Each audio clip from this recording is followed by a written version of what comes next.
Good morning, everyone. Good morning. It's so good to see all of you. It's so good, actually, just to be back at the forum. It's something I missed tremendously over COVID. And we obviously did online forums, but it just wasn't the same. It's so much better to be in person and to be together. So this is really our second forum in person that we've had since COVID. Yes. We had a couple last spring too, but we have not gotten back to our full program. Art is an integral part of Grace Cathedral's mission to reimagine church with courage, joy, and wonder, and our vision for a more spiritually alive world. Art can connect us to others and also to ourselves in ways we can't imagine until we see it. Every year since 2012, we have offered a residency to an artist to create work illuminating our annual theme and to reimagine church as they do. This year, our artist in residence is the phenomenal New York and Paris-based artist Li Mingwei. When we thought about this year's theme of connection, we immediately thought of Mingwei. His work draws people in, it asks people to engage with the work and with each other. It is infused with ritual and beauty and is very much about the space and time in which it happens.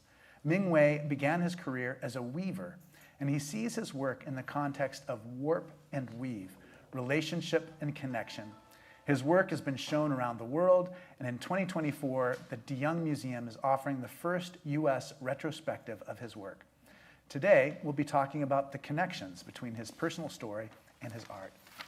Mingwei, thank you so much for joining us today. It's such a blessing to see you. Thank you, Malcolm. Yeah, we have been Mingwei's guest many times. We've had dinner at your place in Paris, and then we also had like a few times we got together. Yes, really. in London also. In London, yes. Exactly. Yeah, that was really good. Thank you. Yeah, it was really great. For people in the audience who may not have seen any of your work yet, yes. How would you describe your art? I knew that's coming. I know. I figured that was. It's a good one. Because often when I'm sitting in the airplane or traveling between countries, and the next person would say, "So what do you do?"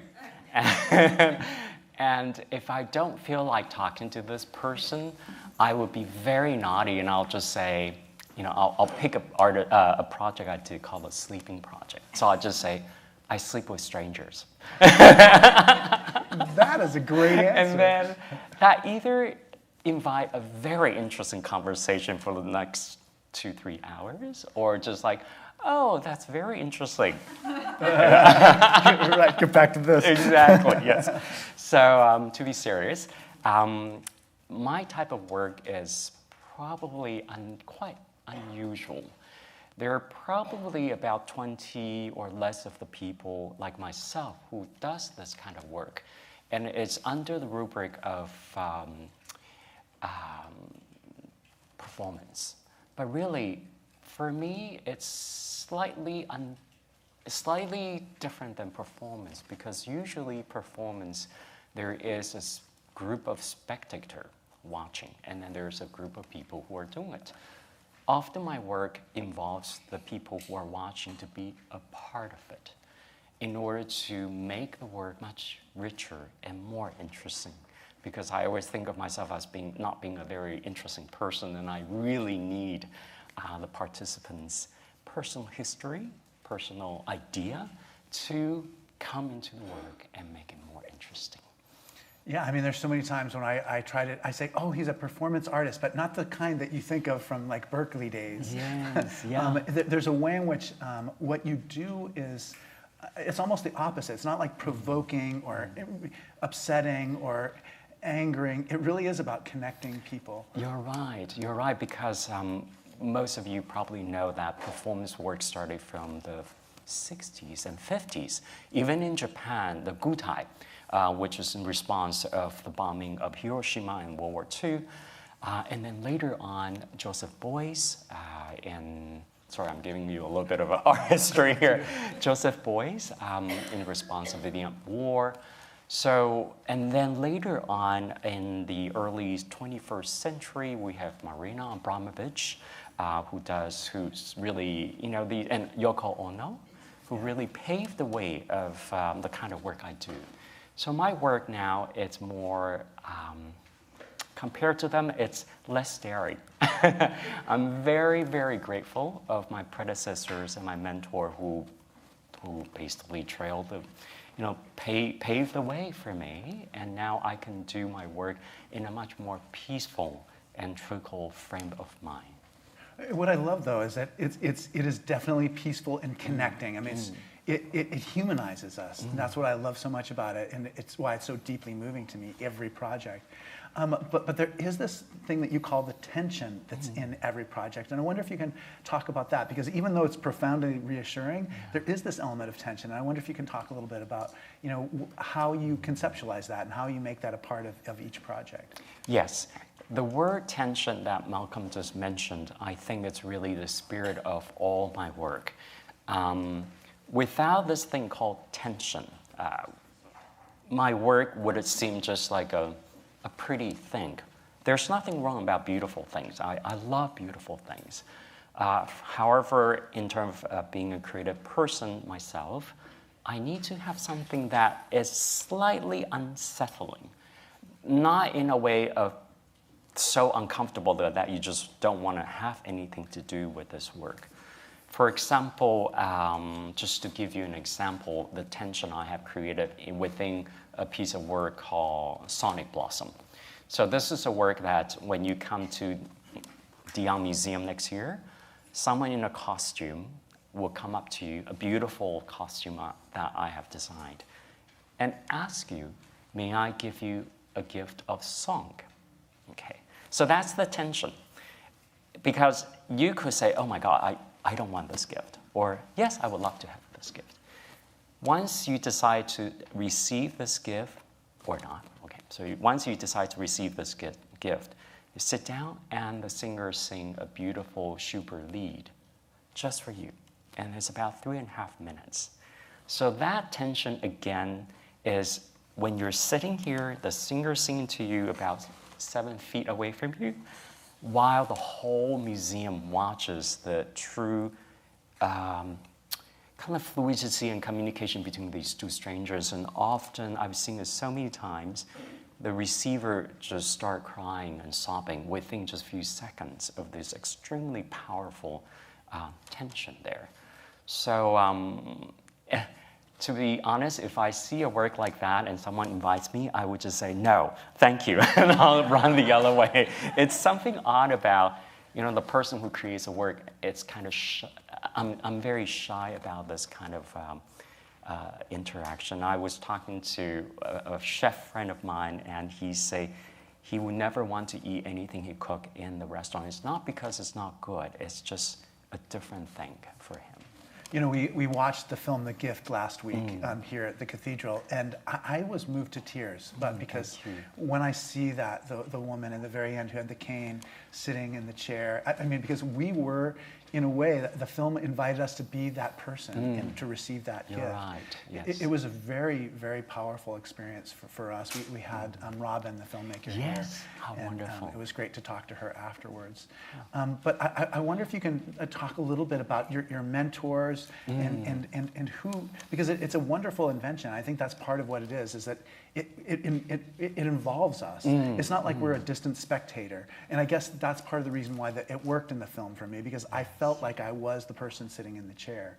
But maybe you can talk a little bit about how you got this idea of, because it is a different thing to have an audience that, when you're watching something, you're at a distance, but instead to say something, well, will you come with me? I'm going to give you this gift. Sit in this chair. Yes. I mean, that person becomes part of it. Yeah. I think it goes all the way back about of me growing up in Taiwan in the early 1960s. I remember sometime when I go to, I love to just travel by myself, even when I was 8 or 9 years old. I'll just meander along the villages and town. Strange. But I would, often when I arrived in a new town, I would go to the breakfast place where they sell soy milk and this pancake that made of sesame. And I'll be sitting there and just order something. And without failing, every single time, someone would come and sit in front of me and say, hi, who are you? What are you doing here? Maybe because they saw a little kid who's 8 years old just sitting there with a whole bunch of food and just kind of staring at people. So the next thing I would know is that they would invite me into their house. And quickly I became a part of their community. And that really kind of changed my mind about who I am in a new community and who I could be in a new community. And that really became the seed of all my other works, which is about opening up myself without any fear or prejudice, and therefore allowing the other people to come in and make me a part of their community. Yeah, and I think part your nature as being a relatively more introspective, introverted person, I think means that you do it in such an intentional way. And I think that's a really important part of it. Is that I think many extroverts may not take the time to think about how these things happen. And so they're less planned out. I wonder if you can talk a little bit about like your experience of art as a child too. What kind of art inspired you? What was your experience of art, etc.? Yeah. In the early 1960s, Taiwan was relatively poor after the war. So a lot of family would wanted to have their kids to have the best education, not only sending them to Catholic schools, actually, but also have us study an instrument, a Western instrument. So I started as a violinist, so continued to study until when I came here for high school. And that kind of prepared me to be someone who is someone who appreciates the Western classic. And when I came to study at Woodside Priory down South Bay, and that is when I encountered English, Ancient Greek, and Latin. And that was when I had to suddenly study these three foreign languages, besides from Taiwanese and Cantonese and Mandarin, and now French. So it's actually quite a beautiful experience, and that made me, I feel I'm a kind of a bicultural or tricultural person. I don't know if that answers your question. Yeah. I wonder too if you can talk a little bit about what your first impressions of the Bay Area were, and how's your impression of this region changed over time? When I first arrived, I remember that was late 1970. I don't know, because I stayed in the campus because it was a dorm. I lived in a dorm, and I didn't really have much contact with the outside. However, I remember the brothers would take us to Grace Cathedral before Christmas and just gawk at the decoration. and I remember the priest, the Benedictine priest, will drive their little rabbits, what is it called, Volkswagen rabbits, and came over here, and we'll just hang around, and they'll take us to the little cafe. There were about 6 boys and Brother Christopher, and we'll just be here. And I can't believe that years later I'm here sitting to you all, and to be able to do the work. So to answer your question, the Bay Area hasn't really changed. I think it changed in many ways, like all of us did, but still it is a home for me. And whenever I come back from Paris, from New York, or from Taiwan, I still feel very much at home. It's that sense of hospitality and the multiple ethnicity in this community is incredibly inspiring. After living in different parts of the world, this is truly unique. And to live in a harmony like this is very inspiring.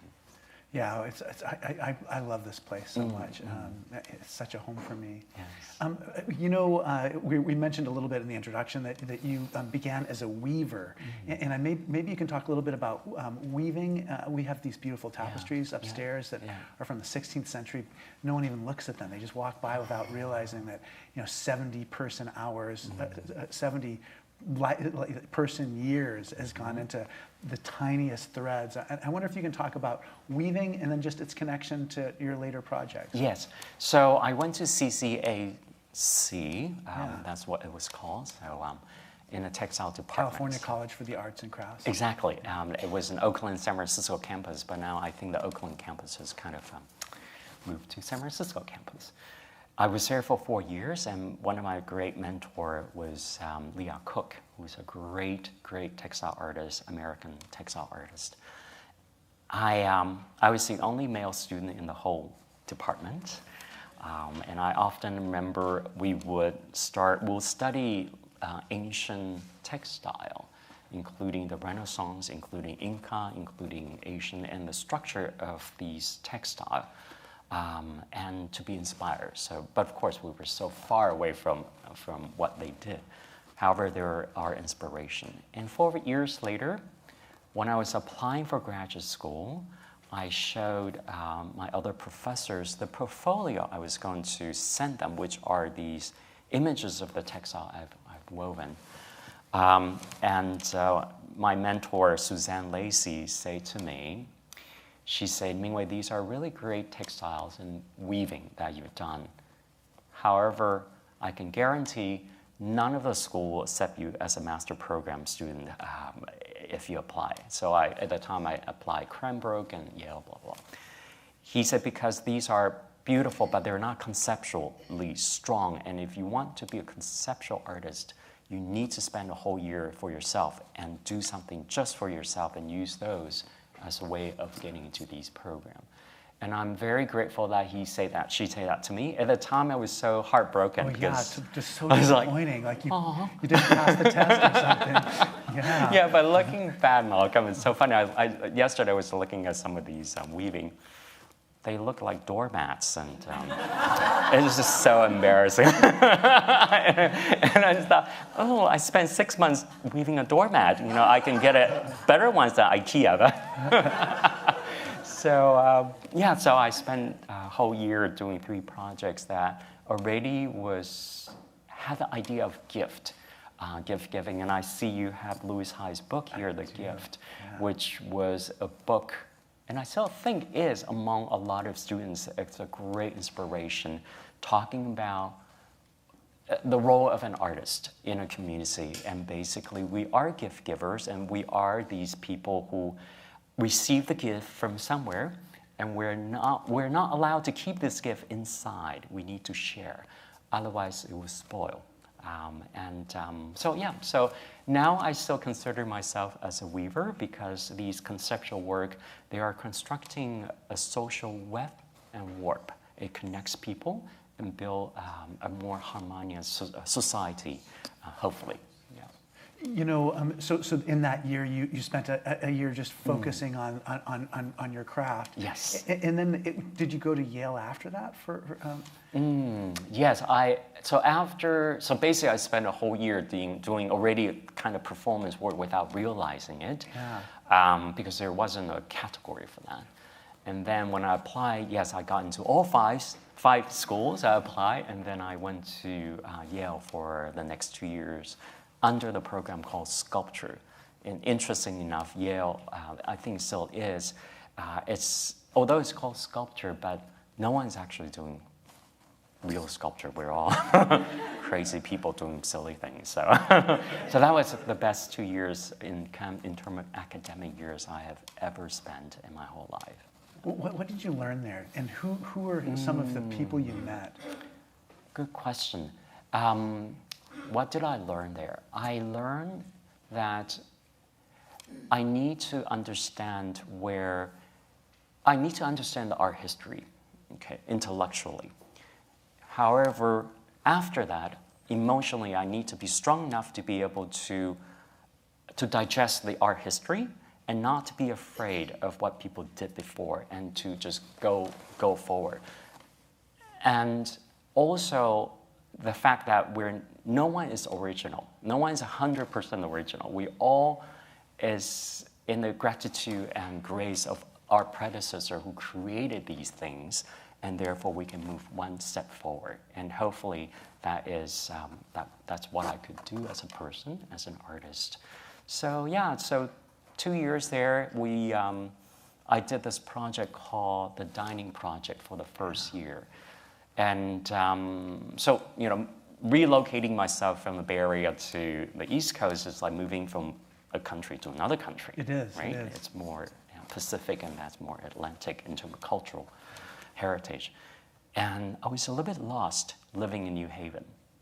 What I did was I kind of went back to my, my childhood mode. So what I did was I put posters around campus within New Haven, asking people, if you're hungry, just give me a call. And I would just prepare a single meal just for you. No one's watching, you don't have to pay, just come and please share your story with me. So that's what I did for the first year. I had probably 48 different people, and who will come more than once, who will continue, and some of them became my lifelong friends. And these people, including professor from philosophy to janitors to homeless person who needed food, and that was the most gratifying experience I ever had. Yeah, I mean, it sounds fascinating. I wonder if you can talk about your fellow students and your teachers. My fellow students, one of my dear friend, Doho Su, who still creates these amazing installation, and his work, basically it's about going back to Korea, that's where he's from, and create these installation that is made of very thin textile. And when you look at it, it looks like a great palace hung in the middle of a room, bigger than this. And it's almost like the skin of the palace. So he basically measured every single architectural detail of that palace and then made a skin for it. And the other person who I remember very vividly, Janet Gardner, she's a brain surgeon. She was a brain surgeon and got into the program. And what she did was that she read, every 2 months, she read a novel that was part of the Nobel Prize. Oh, yeah. And then she will pick the female character in that novel and dress. She will make the costume and dress like that female costume, that person, and just walk around the campus as if that's the person for 2 months. And she would change from one culture to the other within next 2 months. I couldn't even recognize her when she changed. It was magnificent. Yeah. So we're crazy, you know. And my other friend, who's Takashi, who was before he came to Yale, he was a tour bus guide in Tokyo. Like, hello, this is Tokyo Tower. So, but he creates the most beautiful and refined machine that creates bubbles. So when you look at these machines that he created, he worked with a chemistry department to create the solution. So when the bubble starts, it will be 1 bubble, and then 2 bubbles, 4 bubbles. So it's a sort of crystallization of the water, and it's really quite amazing. So there you go. Yeah, well, I certainly remember some characters from when I was in seminary. Yeah. And it was such a short period of time, but they really stayed with me. Their idiosyncrasies, their interests, and it was a very special time for sure. When were you there, Mark? So I first went to seminary from 91 to 94, and I remember. Extraordinary people who are in charge. We had these like second career people who'd come back, and they were in charge of churches that had thousands of people that would come to them. And people, my next door neighbor was from Nigeria and never had lived anywhere else. And it pounded on my door the first night and says, if I'm speaking in tongues too loudly, let me know. Because you didn't, who knows that when someone's speaking in tongues and bugging you, you should interrupt them. It's okay to do that. And then my professors were just so memorable too. This was a div school in Prospect? It was at Harvard Divinity School. Yeah, Harvard. Yeah. So and just watching their careers has been fascinating too, because they get involved in journalism and politics and art, etc. No. Now, when you left Yale, maybe you can describe some of your early projects. I know not just the dining project, but Money for Art, and then the unnamed Hakama project. Yes, yeah. So that was the first year I did when I was at Yale, and one day my professor said, "There's a gallerist who's coming to come see you. So stay in your studio," because Yale at that time, I think still is, a lot of gallerists from New York will come and look at the students and to discover Matthew Barney, Ronnie Horn, and Hamilton, all these people. So he said, just stay. And I was so scared because I still think my work doesn't have a commercial value to it. And to a gallery to come see the work, like, what are they thinking? So that day, I went swimming in the lake, stay out, and then fish and swim. And then it was 7 p.m. I thought, okay, that person probably is gone. So I went back to my studio, and the light was lit. So I I went in there, and my professor was furious with the gallery sitting there. And they've been waiting since 3 in the afternoon. So anyway, it was a lovely conversation. And at the end, the lady, Jane Lombard, said, you still have 1.5 years at Yale. Why don't you, during Christmas holiday, why don't you write a proposal of what you could do in my gallery after you graduate? I'll offer you a summer show. So I did my homework, and then after Christmas, I just sort of sent her what I wanted to do. So that's where she said, yes, you got yourself a show. And ironically, I was the first graduate to get a show in a gallery. That creates nothing to sell. Yeah. And because of that show, I don't know, Time Out at that time was the major critique, besides from New York Times. Wrote a review about my work, and the Whitney Museum director, David Ross, saw it, liked it, so he said, why don't you come in and talk to the curator at the Whitney about your work?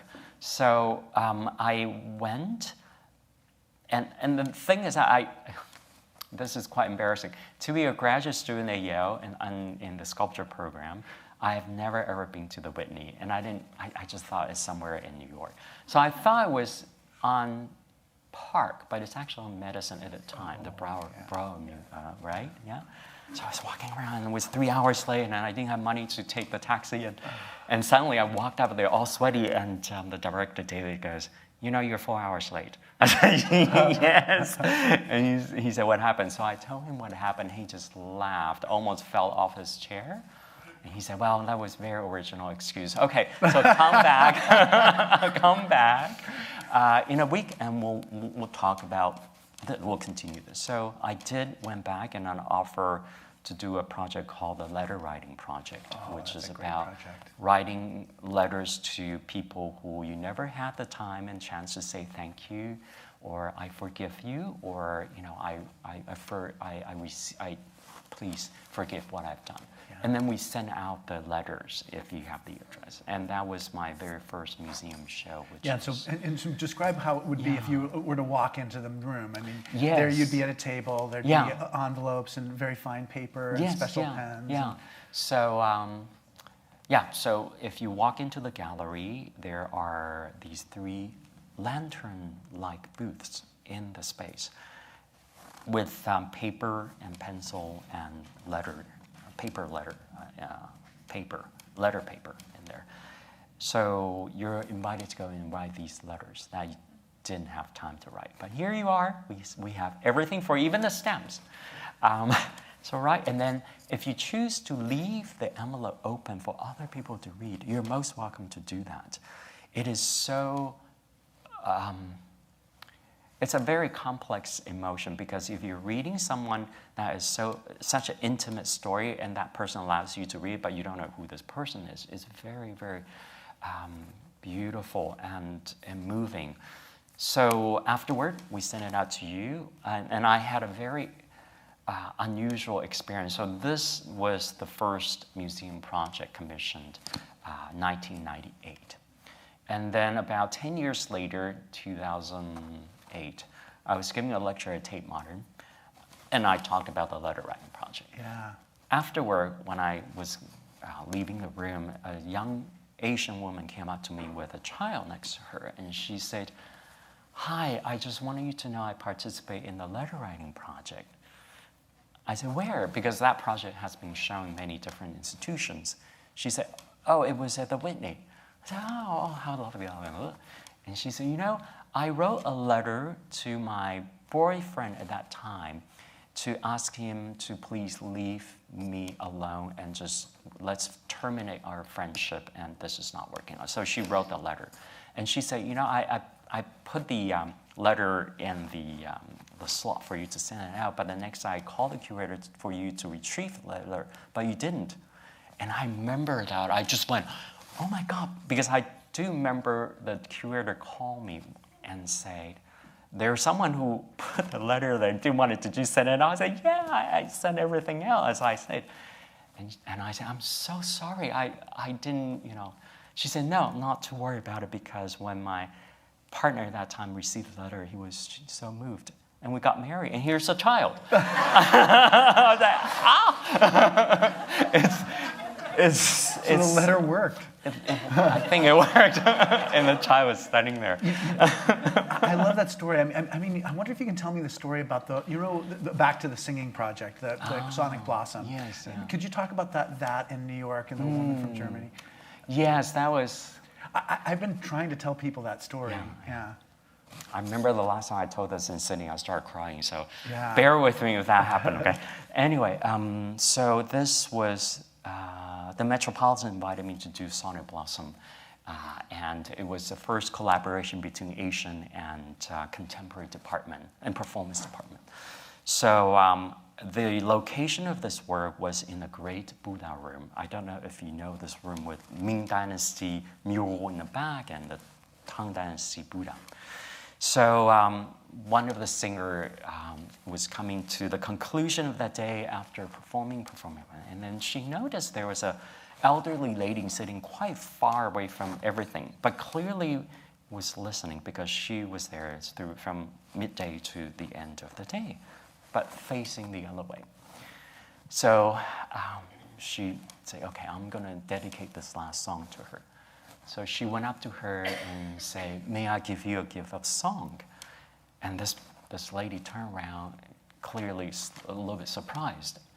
And she said, yes, but this is going to be a difficult experience for both of us. So Yongji, the singer, was a little bit taken back and said, okay, sit down. So Yongji turned around and started singing one of the Schubert lead. And this lady started crying, which is not unusual. But within about 3 or 4 measures, this lady put her head between her thigh and just started screaming so loud that we could not hear Yongji singing. And the guards running toward this place, and everybody was watching. I swear there were probably 100 people just kind of staring at this lady. But Yongji continued singing. She just didn't, So she continued singing. After 3 minutes, she went up to her and hugged her and said, I'm so sorry. This was so painful for you. So this lady got up and kind of sat there and took a breath and say, that was the most beautiful but the most awful gift I have ever received in my whole life. And Yongji said, I'm just so sorry. She said, let me tell you why, because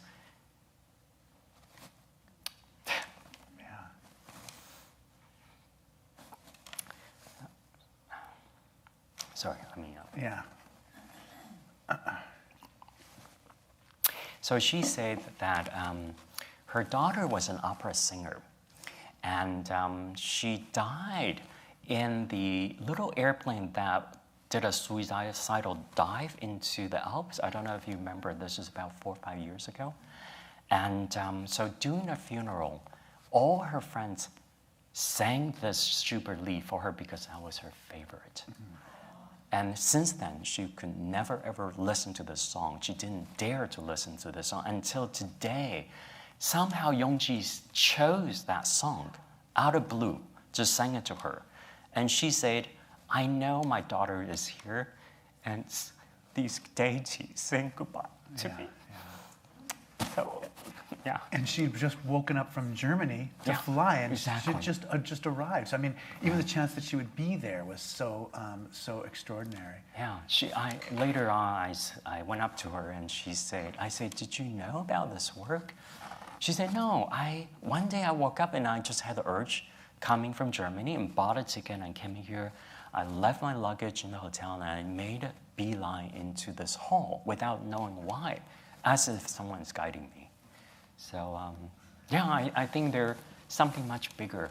I agree. I mean, when I preach, I mean, I know that every time I say anything, there's somebody who knows so much more about the thing that I talked about. Yeah, yeah. And I'll find out. I mean, I talked about a professor at UC Berkeley, and 7 of the former students came and talked to me afterwards. Yeah. It is amazing, human beings, the way that we're connected and the way that we help each other. Exactly. You know, and how we're guided in ways that are so we're mysterious. definitely kind of guided.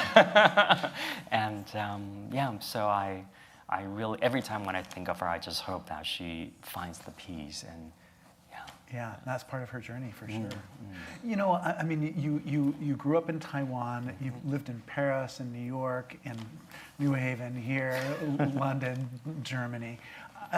Is there a difference in the way that different cultures and places like receive the gifts that you have to offer? No, luckily, no. Yeah. So there is something just basically human about it. Yes, I think my work is about what is it, like I say in the video, what is it to be a human being? And across culture, we all want grace and beauty. It doesn't matter if you're from Syria, from Taiwan, from China, or from here. And there are little differences, but that's okay. Yeah. So when I did this, for example, again, Sonic Blossom in Japan or in Korea, although people didn't understand the text, but the gesture of generosity is so powerful that we all know that because we're all human, and yeah, it's the same. Yeah, I love that. I wonder if, you know, in the American Academy of Religion has a whole department on ritual. And I wonder what you have to say about ritual, because you do construct these extraordinary rituals, and that's part of the power of it, is having an extraordinary opera singer be the Sonic Blossom singer, the clothing and the gestures. One of my favorite parts of the film is you giving instructions. And basically you're talking to these fantastic musicians and just, you're warning them, they're going to turn you down. Yes. People are going to say no to you. Exactly. And so you're kind of preparing them and helping them. What do you have to teach us about ritual, and how is ritual an important part of human life and human experience? I think we all have our own personal rituals, like going to bed or eating or seeing a friend. And there are other types of ritual. There are 2 different types of ritual. One is the personal one that we all know. The other one is the one that we have to study or learn from our community or from our spiritual practice, from school. And the kind of work I do is more based on our quotidian ritual that you don't have to learn, really. I mean, you probably learn from your parents a little bit, and family and culture, but mainly is to create your own ritual and see how this is a part of my work. Yeah. You know, you and I have had a little chance to talk about just the effect of COVID is another thing that we're experiencing as a species just around the world. What do you think, like, what was your experience in COVID, and then what do you think that we learned in COVID, you know, across all these different cultures? I think COVID is just one of the many, many challenges we had and we will have as human race. And we all learned from it. And it's not even good or bad. It's just that it came and we survived. Some better than the other. But as a community, as a human race, as a race and species, I think we did relatively well. Yeah, we all learn, and hopefully we're at the end of it. Most of the society are at the end of it, and we'll have other ones to come and to deal with it. But don't worry too much about it. Just live your day and be who you are, and we'll be fine, I think. Did you experience any kind of artistic breakthroughs, or how did it? I mean, I can imagine, you know, weaving tapestries and just having a chance to weave a lot more. I just wonder what it was like for you as you were trying to develop and advance and progress your own art. Good question. So when I did a European survey show at Gorpias in Berlin, after we set up all 14 projects, the whole city just shut down. This is 2020, March, yeah. So basically these projects are like Sleeping Beauty, to be waken up. And they did. They did wake up in May when Berlin partially opened. However, the museum director also asked me, what could we do in the meantime? They're all sleeping. What could we do?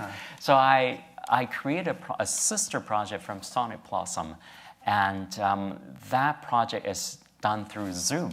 So basically, the singers, because the singers, I still want them to be paid because I don't want them to suffer because of this thing, right? So I said, let's do something fun. So I came up with this idea that the museum will open up a kind of appointment. You can make appointment online with the museum, and you don't know which singer you are going to get, but you know what time to log into Zoom. So, for example, you log into your time frame, you open a Zoom, and then there is one singer across your computer. We had 12 singers, and some of them, it's interesting because of Berlin locking down, a lot of them went back to their own country. So one was in Iceland, one was in Tokyo, one was in Taipei. So, just assume this person is in Iceland. And this person will sing a song just for you, but not one of the Schubert Lied, but it's a song about the arrival of dawn, the hope, because to address the issue that we are in the depth of this very traumatic and terrible time, but hopefully something better will come. So that's what I did. Yeah, that's great. That's great. So you even adjusted to learning. Even your art, which seems like the most distance from those technological, but you were able to make it possible still. We have a tradition at the forum. We take questions that are written on cards. Of course. And so if anyone has cards with questions, that would be great. I had a bunch of questions that I could ask you questions for like days, and so some of these are a little tough. But I wonder if you can talk about like what you see as your greatest accomplishment. I mean, oh my goodness, yeah, that's a tough one, isn't it? Yes. Greatest accomplishment. That I swim 3 times a week. Yeah, good. Yeah, you're still going miles and miles. Still going miles and miles. There's plenty of time for you to think about that a little bit more too. Yes. Oh my gosh, we have lots of questions. Thank you.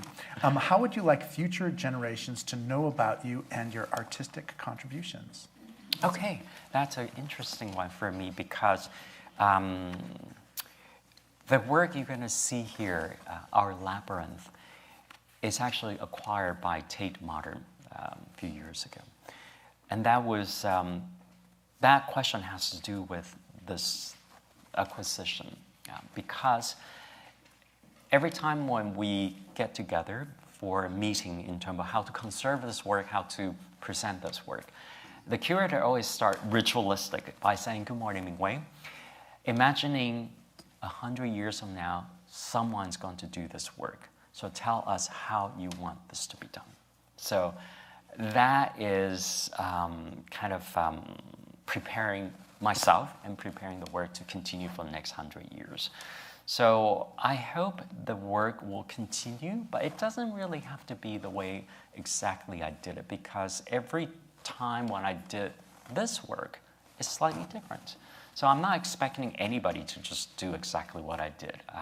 So hopefully the essence will continue, which is the relationship between strangers in a harmonious way, in a mutually respectful way.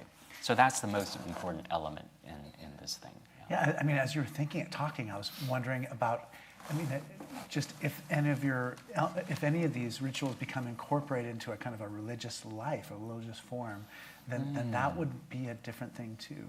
Yeah, I would think so. I would think maybe when this work is presented in different culture, part of that culture's spiritual practice would embed.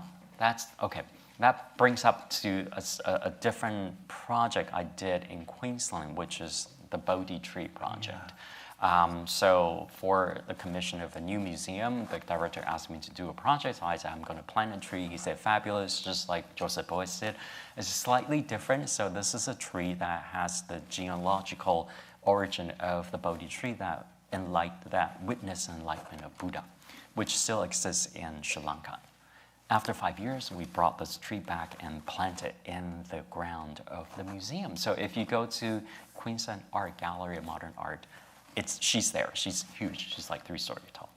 Long story short, so the curator every year will send me 2 things. One is the conservation department's, because it's part of their permanent collection, this living thing. And the other thing is actually a tree doctor report about how healthy this tree is. So, and then she also told me that the local community, they're not only the Buddhist, but all different spiritual practitioners, including the indigenous, would come and dance, sing, and pray to the tree the way they wanted to. That relates to them, which makes me so happy because it opens up to all different people. Yeah. Oh, that's a great story. There was no going anywhere else. I arrived that day in New Haven at 180 York Street as Frank Gehry was descending the stairs with a sculpture student. I'd come to see Gary's student. I stuttered, "Mr. Gehry." He replied, "Come on with us." That brilliant day. Please tell a story of a brilliant surprise of witnessing the gift of inspiration one time. Yes, lovely. That's a great question, very original. So for my thesis project, I just couldn't come up with an idea. I kept thinking, and I kept reading art history, blah, blah, blah. So I took a long nap in my studio, and during my nap, I had a very strong vision of me as the performance artist sitting on an empire chair with half my head inside the ceiling. So I was just sitting there like that, right? So I woke up and I went to my professor. I said, this is what I'm gonna do. And he said, wow, good. Okay, why don't you go to the library now and look up Anne Hamilton's work, and you might get some ideas. I said, I love Anne Hamilton's work. So I had all Anne Hamilton's book there. And then I came across an image. She was sitting on the empire chair with half of her head in the ceiling. No. And the space where she did it was where I took the nap because she had the same studio. Exactly. She had exactly the same studio where I was having my studio. This is 15 years later or more. And I was so shocked because as if the information transmit through time and space, and I didn't know what to say. Yeah, and that studio also happened to be another great female artist, Ronnie Horn's studio. So Ronnie was one of my professors. She came and we talked. She doesn't have many words. She only speaks when it's important.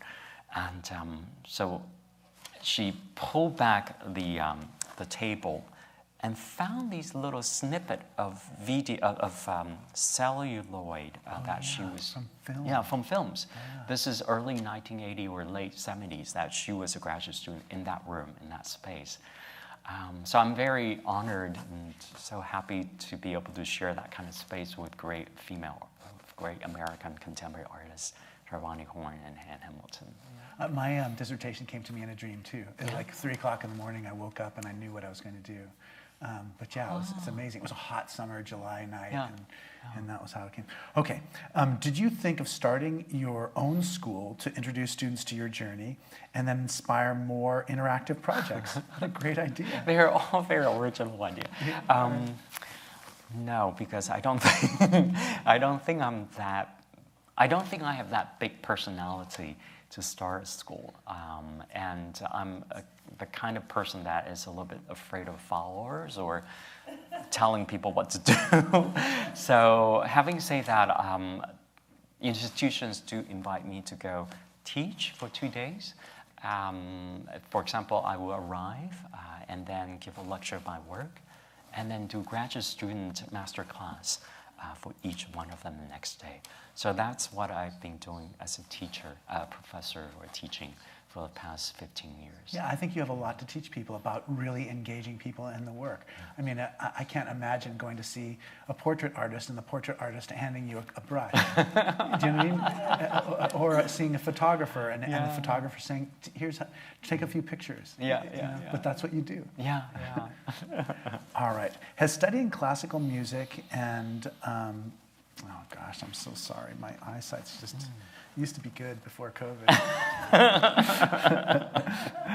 Okay. Has studying classical music and ancient languages influenced the development of your art or of your artistic practice? Oh, that's a great question, too. Oh, I have to remember all these questions. They're so beautiful and original and thoughtful. Yes, certainly.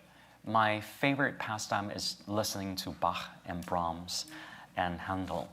And then, and for reading, I love reading classical Chinese literature, particularly from 10th century to 12th century. These are great minds. It's almost I'm conversing with great minds through time and through space. So they gave me enough space and inspiration to open up my mind to receive these ideas. So it's hugely important, and especially now learning French, I'm completely open to another part of European culture. And that is so important as an artist or as a person in the late 50s, still learning this great culture and also literature and music and history. So it's making me very happy. Yeah, oh, and I can imagine it'll have fantastic influences on your future work. Do you describe your art as storytelling, and how so? Do you reference art as political or peaceful? Okay, I'll answer the second question first. I personally don't think my work is political in the sense of in your face. And we do see a lot of brave souls out there when you go to biennials, documenta. These are amazing, tremendous artist work that is sort of bringing and amplifying what's happening in our lifetime. I don't think I'm brave enough to do that. So my work is political in the sense that it invites you to rethink about how you want to be as a person in relationship to your community and your life. So so that's kind of political, if you want to put it that way. Yeah. What's the first? And the first question is storytelling. Yes, storytelling. I love telling stories, and I love hearing stories. Usually that's how I create my work, besides from receiving these images from somewhere out there. I also will share some of these ideas, images with my dear friends who are close to me and plant these seeds in their mind. And then probably 6 months later, we'll have a conversation and, in a way, collaborating with them. So, and these are people who are great storytellers, and they sometimes would just say something that's completely surprising and I wasn't expecting. And that's the beauty of it, because all these people keeps the idea and then grow in their own way. And then at the end, the work is really collaborative in that sense. And then later on, when the singer comes, there's another layer of collaboration. And then the visitors, that's another layer of collaboration. So there are multiple layers of community involvement in this work. Yeah, and things that you're not in control of. Completely. I mean, they bring something to it that'll be surprising every time. Yes, yeah. What kind of childhood in Taiwan in art practice or cultural practice that you continue to found later on at the Asian tradition art you like to mention of?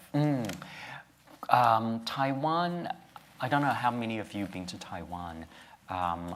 Until about 1985, it was a dictatorial state, country. And then luckily we had this revolution, which is bloodless revolution, and then became a full democracy, one of the most democratic in the world. Whenever I go back to Taiwan, I feel extremely lucky to be able to be connected with culturally both Chinese and Japanese, because Taiwan was occupied by Japan for 50 years. And the culture has four very important elements to it, which is probably like myself. First of all, the indigenous. There are 17 Austral-Asian communities in Taiwan, which is the oldest. And then the European, because the Dutch, the English, the Portuguese were there. And then the Japanese, and then the Chinese. So these four cultures really thrive harmoniously within the community. And also, like myself, I'm partly Aboriginal and partly Japanese, so it's probably partly Dutch, I don't know. Yeah, really. So it's a really mixed community, and that makes my work multifaceted. And it's not particularly about being Taiwanese, whatever that means. I don't really know. But again, what is it to be a human being? Yeah, that's great. How important is the narrative aspect of your work on the viewer or the spectator? The narrative aspect of my work. Narrative in terms of my narrative, or? Yeah, I don't know. Yeah, okay. The spectator narrative. It is very important because I hope the work is open enough that you're able to put your own narrative into it. And it's not about what does Mingwei think about this, or what does Mingwei want out of it. I don't want anything out of it. I want you, if there's something I want you to do, is to be slightly changed before you enter, after you enter the museum and experience my work. And that change is not about better or worse. It's more about, wow, there are these possibilities, or even with questions. So that makes you wanted to be even more curious about life, about who you are, about the things as around us. Yeah. It reminds me a little bit of the labyrinth, the way people walk labyrinths. Oh. They often may have a guiding question as they enter, they may not, but there is something that happens as they do that. Completely, yes. What drew you to Paris, and have you encountered communities where you did not feel you could enter easily? Okay, so 2015, my husband and I were living in New York, and he was working for a French firm called AXA in the finance department. So one day he came back and said, tell me 2 cities you would like to live in besides New York, Taipei. And I said, well, Paris and Tokyo. And he said, well, we're going to Paris. So, voila. Voila. 3 months later, I was in the 7e arrondissement in Paris, and I didn't speak French. I studied Italian and Spanish, so French wasn't that foreign for me. It was an eye-opening experience, and I'm still loving it. When people say, I'm a Francophile, I just thought, Francophone. I just thought, why are you a Francophile? But now I kind of understand, because it's a very complex culture, like any society, but this one is really quite interesting. And everywhere I walk is full of beauty in the most glorious way. It's something so moving to see people put such attention and thought in everything, in the buildings, in the clothing, the food, even the way they talk, the way they use the language. So I was invited to do a new work for the 2017 Venice Biennale. So I did a project called When Beauty Visits, and that was completely inspired by living in Paris. That's when beauty visited me in the most powerful way. Yeah. What has been your experience with Lewis Hyde? I mean, I know that he's been interested in your work. I mean, what does he say about the things that you do? I went to teach his class several times, and I think he appreciates what I do. Yeah. And we actually didn't really have much conversation about what he does or what I do, just because we know that mutually we inspire each other. Yeah. So I will see him next time when I go back to Boston and have lunch together, and that's what it's our ritual. We just have a lunch together, glass of wine, and just talk about things. Yeah, that's great. It's impossible for me to realize, but we're actually out of time. Oh, We my just went by goodness. so quickly. But I wonder, just as we're wrapping things up, if you can just describe some signs of hope that you see as you look around the scene these days. Well, the airplane's all full now. Oh, yeah. It's definitely It's a sign crowded of hope. again. Because I was just in Paris last week, and the city is completely back and in full throttle, even more. I was in Aubergagné, and every seat was taken. It was Tosca, tragedy, but absolutely beautiful.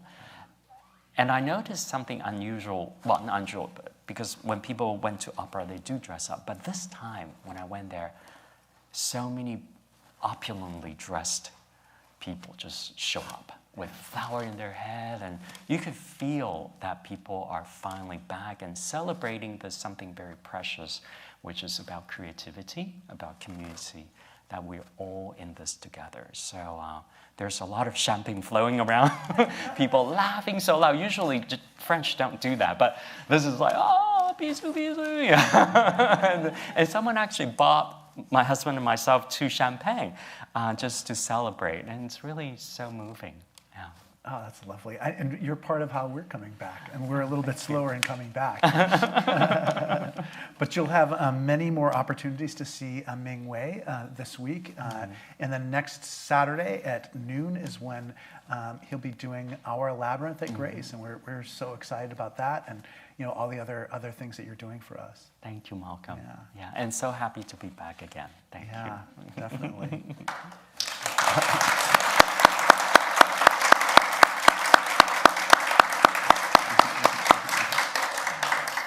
Please join us next Sunday when Mingwei will be joined by the 3 Our Labyrinth dancers to talk about the creation of the work, what it feels like to perform it, and how the work has evolved over time and space. You're very welcome to join us at the 11 o'clock service for the Choral Eucharist upstairs in the cathedral. We rely on your gift for the forum. Gifts of any size make a difference. You can place a gift in the donation box, or you can give at gracecathedral.org or by texting THINK, T-H-I-N-K, to 76278. Again, thanks so much, Mingwei. We're so grateful to have you. What a great day. Thank you. Yes. Yes. That was perfect.